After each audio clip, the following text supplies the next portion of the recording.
does happen.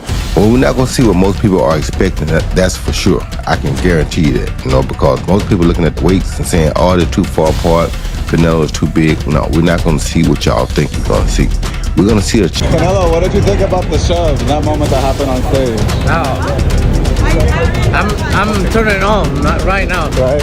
Yeah. Did it make you want to go harder for the 13? I don't know, but made me feel more excited. Love it. I'm gonna train so far. Roy Jones Jr. had just finished a training session with Terence Crawford, and what he saw left no doubt in his mind. Canelo's going to sleep.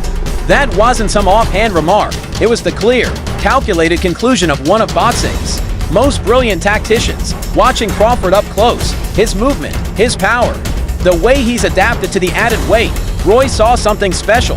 Not just speed and strength, but a fighter at the very top of his game, still getting sharper, still pushing the limits for a man already considered pound-for-pound elite. That kind of relentless refinement is dangerous. Roy didn't speak in cliches, he spoke with certainty. And coming from someone who's made history jumping divisions himself, his belief that Canelo won't be able to handle Crawford carries serious weight. You and Canelo, what would it look like? I know what I do. I ain't got to talk about it on the street. I'm going to be against anybody about it. I ain't never going to say another man going to get me. So, that's your answer right there. I guess in Guadalajara, you think it'd be a little different on the streets if Terence came to town? I think every city, every place is different, no? It's different. But we're not talking about the streets, we're talking about boxing. Roy Jones' words only crank up the pressure on a fight already being talked about as one of the defining showdowns of the decade. But Crawford, he's not easing into that spotlight. He's charging straight into it, fearless and on fire. That intensity flared up again when Canelo Alvarez reportedly requested a smaller ring, a not-so-subtle move to cut off Crawford's space. Knowing Bud would prefer to use angles and movement rather than stand toe-to-toe with a naturally bigger man. But instead of backing down or playing it cool, Crawford took that shot, lit the fuse, and came right back swinging, making it clear he's not just ready for the moment. He's built for it. Always, to be honest with you, like when I talk to Bud, kind of like he convinces me that he's going to win the fight because he's such a believer in his own ability and he's very convincing. And then you see the presser yesterday, and I thought Canelo looked really well. Do you know what I mean? Obviously he's a big lump, so I was always Canelo. Then I sort of leant towards Bud. The only running I'll be doing, Crawford said with a smirk at a recent press conference, is running upside his head, and he's got a big head too. It landed like a jab, sharp, funny, but full of intent. This wasn't just a joke, it was a statement. Crawford wasn't dodging the talk of a smaller ring or backing away from the idea of a more aggressive fight. He leaned in, he flipped the script. Instead of deflecting, he owned it, made it clear that if Canelo wants a close quarters war, he's all in. I'm hunting him. Crawford added, I'm hunting everything that he's got, and I'm going to take it come September 13th. Amongst the era that surpassed us, the Floyd, the Pacquiao, the De La Hoya. We both came up in that era, and we was right there with those fighters, and we got the chance to fight the Miguel Cottos, the Floyd Mayweathers, and the Kovalevs and Triple G's, and I wasn't able to get those mega fights, so this is my mega fight, this is my moment, and that's the reason why I wanted to fight an all-time great like Canelo. These aren't just bold words, they're calculated declarations from a man who's never tasted defeat. Terence Crawford's resume is airtight, 41 wins, 31 by knockout, and championships across for weight classes. He recently added a super welterweight title to his collection with a dominant, unanimous decision over Israel Madrimov. A victory that wasn't just about the belt, but about legacy. Now, he's leaping to more weight divisions, setting his sights directly on the undisputed king in a fifth. Meanwhile, Canelo Alvarez is coming off one of the most underwhelming performances of his career, a flat, uninspired unanimous decision over William Skull that did little to quiet those questioning whether his prime is behind him. I'm going with Terence Crawford. Big weight jump, a dangerous fight, but somebody's got to prove to me that they can break Terence Crawford's will and that he can't figure it out against you. You know, it ain't no disrespect toward Canelo, but I've said this the last couple of years. I have not been against Terence Crawford against nobody right now. You got to show me that you can beat me. Over 12 rounds, Canelo and Skull combined for just 445 punches. A record low for a major title fight. It wasn't just uneventful. It was the kind of performance that sparks real questions. Not about Canelo's past. His legacy is stacked, with highlight reel wins and iconic moments, but about his present. He didn't look like the relentless counterpuncher who once hunted opponents with calculated pressure. Against Skull, he was flat, cautious, almost uninterested in taking risks. It felt less like a champion making a statement and more like a veteran trying to stay sharp without getting hurt. A far cry from the Canelo, who once commanded the ring with fire. Crawford, does he have an opportunity to beat Canelo? I think if anybody has a chance to beat Canelo, I think it's Terence Crawford. His IQ is on another level. He's a great fighter and he's strong. It's just that it's a lot of weight. I wouldn't be surprised if Terence Crawford wins. Wouldn't be surprised if Terence Crawford, when he went up against the best opposition, like Earl Spence, he showed what level he's on, what type of dog he is. So I don't know. You really have to let these fights play out to see what happens. He might get hurt. That might activate him to come back strong. Could you still make 68? I don't want to make 68. No, I think Terence wins 68. Yeah, well, if that's, yeah. That's a dangerous version of Canelo to bring into the ring with someone like Crawford. A fighter who thrives when opponents hesitate, slow down, or sit still. Crawford's style is reactive, surgical, and laced with venom the moment he's triggered. If Canelo is even half a step off or hesitant to let his hands go, but won't just capitalize, he'll take over. But at this point, it's no longer just about styles. The build-up to this fight has been electric, boiling over with every appearance. At a recent press conference in New York, things exploded when Crawford stepped toward Canelo on stage, and Canelo answered with a shove that set off both entourages and brought security scrambling. This wasn't staged, it wasn't for show, it was raw, instinctive, and personal. What's brewing isn't just a clash of skills, but a collision of legacies, egos, and to completely different mentalities. It's cool. Well, Is there a champion? I'm going to fight another There is a fighter in champion, September. good fighters, but elite fighters is different. So Wait. So I'm going to fight an elite fighter in September. Yeah, okay. Then we want to find out. We're going to find out. And don't get me wrong, you're a great fighter. I know I'm great. You're a great fighter, but are you going to find out? I hope your uncle Turki Alashi pay you enough money because it's going to be the last. That's for sure. It may be. Maybe. I hope he pay you enough. But you know, after fighters fight me, they ain't never the same. So I just hope your career continue. If you look at my career. Both men have conquered for weight divisions. Both have held the title of undisputed champion. And on September 13th in Las Vegas, neither is stepping into the ring just for another belt. They're fighting for something far greater. For Crawford, it's a shot at immortality, a chance to silence every last doubt, to etch his name above the most revered welterweights and lightweights in boxing history. For Canelo, with a storied 6'3" to record in 39 knockouts, it's about proving the fire still burns, pushing back against the growing narrative that his best days are behind him. This isn't just a super fight, it's a battle for legacy. And Terence Crawford is a legend. He's a great fighter. The only thing I see that I favor Canelo is that is his weight. Yeah. And that he's more bigger. You know what I'm saying? That's the only thing. But as far as skill set wise, IQ, I feel like Crawford can match anybody and probably be way better. You know what I'm saying? But Crawford is a legend, bro. Yeah. And like I said, you can't count him out. You know what I'm saying?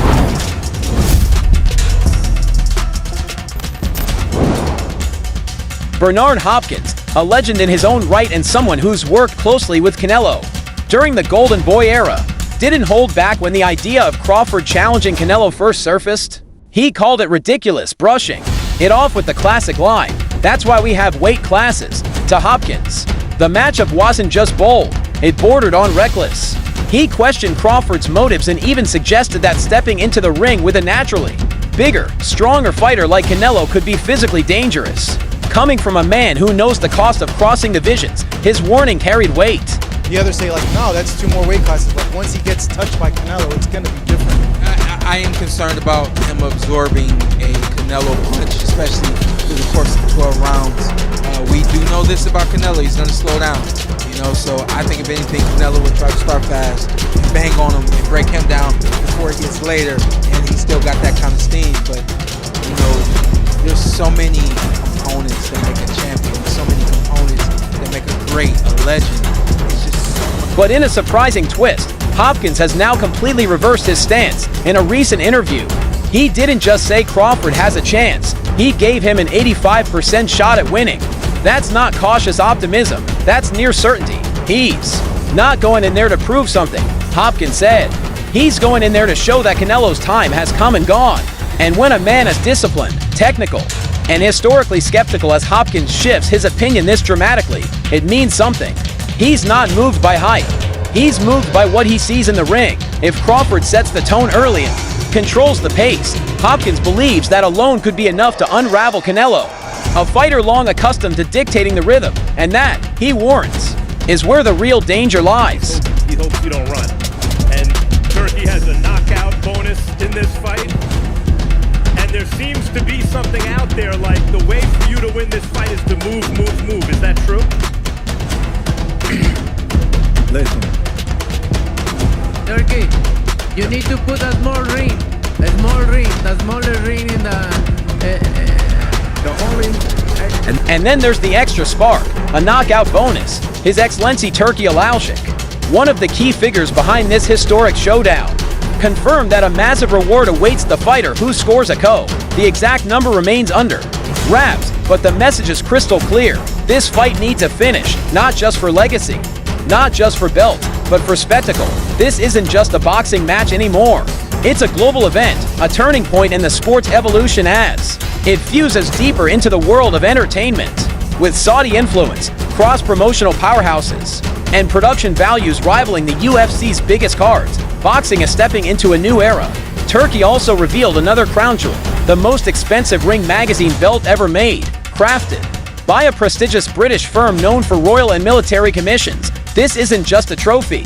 It's a masterpiece of fine gold and elite design, a statement of dominance, and a symbol of who truly rules this era of boxing. Be a disappointment if this did normal boxing numbers, you know, and let's be real, you know what Jake Paul is gonna say. He already shitted on this fight. Don't let the numbers not come anywhere close to his numbers with Tyson, and it's gonna be all bad. Would it even matter if Bud and Canelo didn't do the numbers of Jake and Tyson? Or is that an indictment on the sport that, it's just showing what our fan base prefers, right?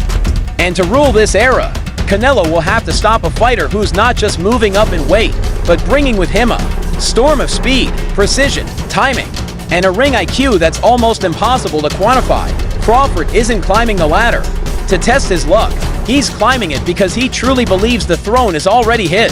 That belief isn't built on hype. It's backed by legends like Roy Jones Jr. and Bernard Hopkins, voices of experience who see something special. Crawford also knows the crowd may not be in his corner. Canelo is still the hometown hero in Las Vegas, adored by fans and draped in loyalty. But Crawford, he's fine with that. He welcomes it. I want all the people in the stands to boo me. He said, they're going to cry when they go home. That's not just confidence. That's a man walking into the fire, certain he's the one who'll come out burning brighter. You need to put a small ring, the smaller ring in Matt.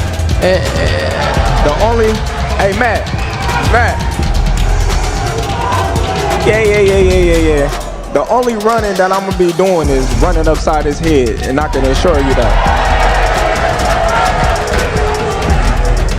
Facts. And he got a big head too. It's the kind of statement that lives forever in highlight reels if it comes true. If Crawford wins, especially by knockout, his name instantly vaults into any conversation about the greatest to ever do it. He'd be a 5-division world champion, undefeated, conquering a naturally bigger opponent without the support of a powerhouse promotional machine like Canelo's. And for Canelo, the stakes are just as high. He has to rediscover that urgency, the hunger that once made him one of the sport's most feared finishers. The version of him that coasted against Skull won't survive here. He can't count on a comfortable decision or rely on size to carry him through, because the man standing across from him isn't just bringing speed and skill. He's bringing conviction. He's backed by believers, from Roy Jones Jr. to Bernard Hopkins. From the quiet streets of Omaha to the roaring lights of Las Vegas, they all see the same thing. Crawford is ready. And on September 13th, Canelo might not just be fighting a smaller man, he might be Floyd Mayweather's name is never far from the conversation when Canelo Alvarez steps into a major fight, and his upcoming clash with Terence Crawford is no different. Canelo's 2013 loss to Mayweather remains the only fight in his career where he was thoroughly outclassed from bell to bell. Even though the judges called it a majority decision, it's a memory that still lingers. A ghost that trails him into every legacy-defining bout, but this time, Canelo isn't avoiding it, he's using it in a move that shook boxing circles. Canelo stirred fans and fighters alike by boldly stating that Crawford, not Mayweather, is the better fighter. "I think Crawford is better than Mayweather," he said. "He switches his guard. He's more intelligent. I think he's better." It was a declaration meant to elevate the scale of what's coming next, no doubt. But it also sent shockwaves through the sport, especially among those in Mayweather's inner circle. For Canelo, it's not just another fight. It's a chance to rewrite the shadow of the one loss that still defines him. Jeff Mayweather, Floyd's uncle and one of boxing's most seasoned voices, didn't waste time firing back. He saw Canelo's praise of Crawford as more than just an opinion. He saw strategy.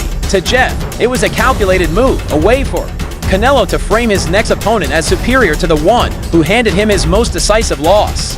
"Maybe Crawford is better," Jeff said. "But the one thing is, you'll always say someone you're about to fight is better than the guy who beat you, because it makes your next win look bigger." And when an interviewer brought up the idea that Floyd was in his prime while Canelo was still green during their 2013 bout, Jeff cut that notion down fast. Canelo had more fights than Floyd, he pointed out, and he lost to a man who was 36 years old. "You're not in your prime at 36, your prime is in your 20s, to Jeff. The narrative being built isn't just revisionist, it's promotional, and he's not letting it go unchallenged. This debate isn't just about records, it's about rewriting the narrative. Jeff Mayweather sees Canelo's recent comments as a deliberate attempt to reshape the memory of his loss to Floyd by elevating Crawford's status. By calling Crawford the superior fighter, Canelo isn't just hyping his next opponent. He's retroactively justifying the one blemish on his record. Of course he's going to say all these great things about him. Jeff said, "It makes him Crawford, bigger than he is, and makes it look like Canelo's beating someone better than Floyd." But while all the chatter around Mayweather's legacy adds intrigue to the build-up, the reality waiting for Canelo is far more urgent. Terence Crawford isn't just part of a clever narrative. He's an undefeated, generational technician with a style so adapted, even elite trainers struggle to map him. One of those trainers, Brian "Bomac" McIntyre, Crawford's longtime coach, has made it crystal clear when the bell rings on September 13th, no ring size, no promotional spin, and no echoes of Mayweather will matter, only the fight will. Bomac knows what's coming, a gritty, high-stakes battle in the early rounds, but it's nothing Crawford hasn't navigated before. It's going to be a tough fight in the first couple of rounds, he told Boxing King Media, but Terence is going to figure it out, and we'll probably stop him in the late rounds. "I know we're going to win. The strategy is clear. Let Canelo come out swinging. Feed off that early energy and weather the storm, but once the gas tank starts to fade, once the rhythm slows, Crawford will start to close in."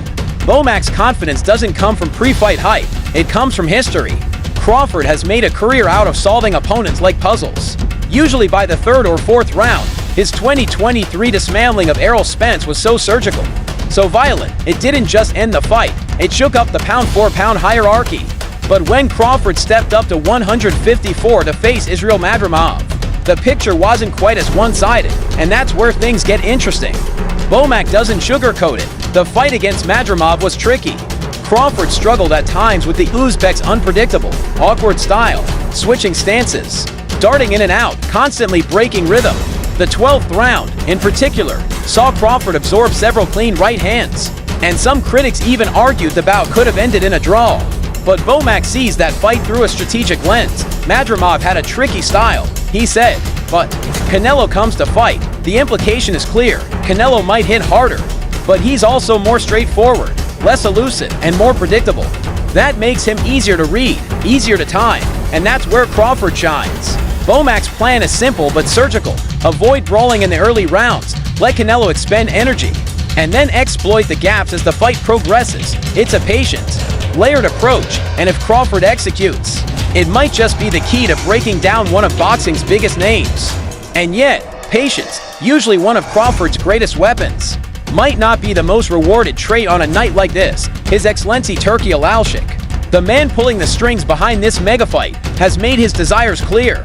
He doesn't want Crawford circling and dancing for 12 rounds. He wants action.